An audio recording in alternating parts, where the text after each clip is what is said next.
शाहगंज विधानसभा चुनाव बीत चुका है, लेकिन क्या रही है राजनीतिक स्थितियां, इसको जानने के लिए आम आदमी पार्टी के जिला उपाध्यक्ष गालिब जी हैं हमारे साथ।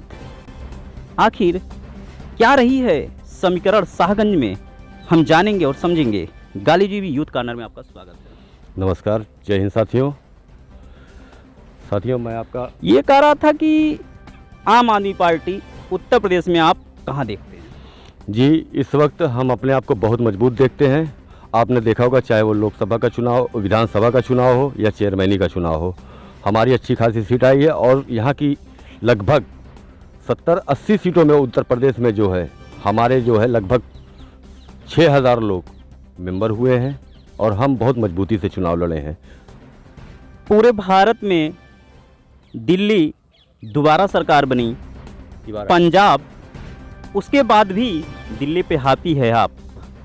जी देखिए, जनता को इस वक्त काम चाहिए, क्योंकि जो जुमलेबाजी लोग अब तक करते रहे हैं, जो जनता भी समझ चुकी है कि अब हमारा 5 किलो राशन से काम नहीं चलने वाला है।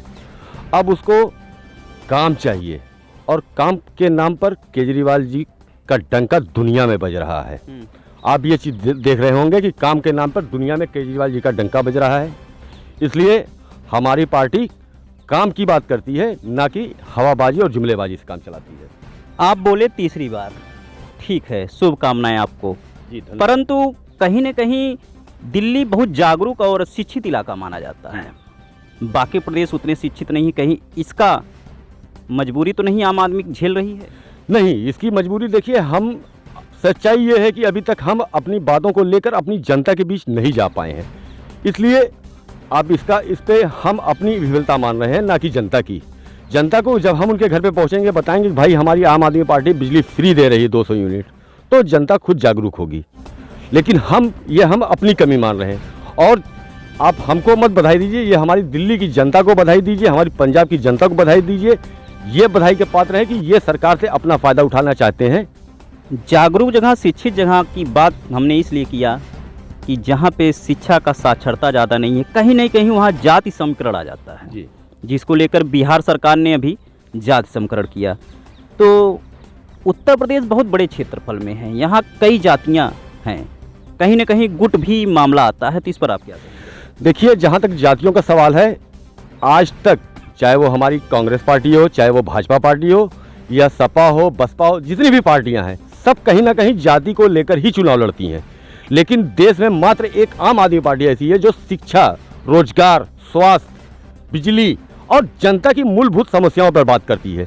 इसलिए हमें जनता की समस्याओं को देखकर उनका निस्तारण करना है, ना कि जात और बिरादरी में हमको बांटना है। बिजली फ्री, राशन फ्री, ऐसी तमाम घोषणा पत्र आम आदमी पार्टी लेकर पूरे देश में विधानसभा चुनाव लड़ी, लेकिन नतीजा विफल रहा। आखिर क्यों?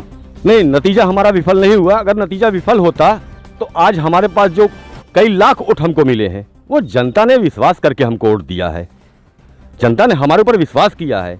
हाँ, ये मैंने बताया कि हमारी अभी तक वहाँ पहुँच हम नहीं पाए हैं, जनता के घरों तक हम पहुँच नहीं पाए। एक एक घर हमको पहुँचना चाहिए, लेकिन हम पहुँच नहीं पा रहे हैं।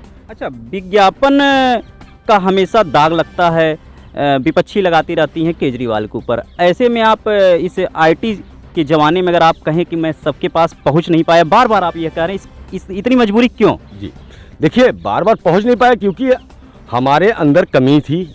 हम चुनाव में समय बहुत कम दिया था इन्होंने। अच्छा, ये सब क्या है? उद्योगपतियों की पार्टी है। आपने देखा होगा, अडानी जी, अंबानी जी जिस चैटर प्लेट में भाई साहब को घुमा रहे हैं, उनके पास संसाधनों की कमी नहीं। हम तो आगे आम आदमी पार्टी, आगे लोकसभा चुनाव है, फिर आने वाले समय में 3 साल बाद विधानसभा चुनाव, किस रणनीति पे यह कदम आप लोग प्रदेश स्तर पे, चाहे राज्य स्तर पे, चाहे नेशनल स्तर मीटिंग पे भी जाते हैं, क्या रणनीति है, संक्षिप्त में बताएं? जी, सच्चाई ये है कि अब हम लोग जो है इस वक्त ज़मीनी स्तर पर काम कर रहे हैं। हमारा एक एक कार्यकर्ता एक एक गाँव में जा रहा है और हर गाँव में हम अपने बूथ अध्यक्ष, ग्राम अध्यक्ष, विधानसभा में हम अपने जो है हर मोहल्ला वार्ड प्रभारी ये सारी चीज़ें हम बना रहे हैं और लोगों को अपनी बात बता रहे हैं कि हमारे यहाँ बिजली फ्री है, हमारे यहाँ दवाई फ्री है, हमारे यहाँ पढ़ाई फ्री है। सारी व्यवस्थाएं हम लोगों को बता रहे हैं और इस वक्त जनता हमारे पर विश्वास कर रही है। मैं शाहगंज विधानसभा में खड़ा हूँ, अब शाहगंज विधानसभा की चर्चा न की जाए तो अधूरा होगा। शाहगंज विधानसभा से भाजपा के टिकट को लेकर बहुत संशय बना हुआ था, परंतु लास्ट समय कुछ बचा ही था तो ऐसे में रमेश सिंह भाजपा गठबंधन से मैदान में आए। सपा से पूर्व मंत्री एवं कई बार विधायक रह चुके ललई और तीसरा मुकाबला आम आदमी पार्टी के विनोद प्रजापति का माना जा रहा था। इन तीनों लोगों के मुकाबले में विनोद प्रजापति शाहगंज विधानसभा से मात्र 3,81,000 से अधिक वोट यहाँ पे है, मत हैं, परंतु 700 कुछ वोट पाए। ऐसे में आखिर वोट कहाँ गया? देखिए 700 कुछ वोट विनोद प्रजापति ने पाया। जी देखिए, जनता पहली बार हम जनता के बीच में चुनाव लड़ रहे थे और जनता ने हमें जो 700 वोट दिया नहीं है, वो 7 करोड़ के बराबर मैं मानता हूँ अपनी देश की जनता को, कि हमारी शाहगंज की जनता ने हमें अपना आशीर्वाद दिया है। वोट नहीं दिया, अपना आशीर्वाद दिया है। लोकसभा चुनाव में कौन सा उम्मीदवार आ सकता है या पार्टी नेतृत्व ठोकेंगे? नहीं, ये देखिए, दरअसल अभी क्या है कि ये टिकट का जो फैसला होता है वो पार्टी के जो सीनियर लीडर हमारे, बैठक होगी, तमाम विधानसभाओं से जो है बैठक होने के बाद उसका फैसला किया जाएगा कौन से व्यक्ति बढ़िया। देखिए, हमारे यहाँ पढ़ा लिखा व्यक्ति जो जनता के लिए काम कर सके, उद्योगपतियों के लिए नहीं, इसलिए हम मीटिंग करेंगे, बाकायदा उस पर समीक्षा होगी, कौन सा प्रत्याशी हमारा अच्छा रहेगा, जो जनता की बात सुने उसको हम टिकट देंगे। हम देख रहे हैं लंबे समय से शाहगंज विधानसभा में पार्टी के पदाधिकारी लंबे समय से बने हुए हैं, फिर भी नतीजा असफल दिखाई पड़ता है। ऐसे में आप क्या कहेंगे? नहीं, ऐसी कोई बात नहीं है। देखिए, हमारी पार्टी के तमाम जो पदाधिकारी हैं वो लगे हुए हैं, मेहनत कर रहे हैं।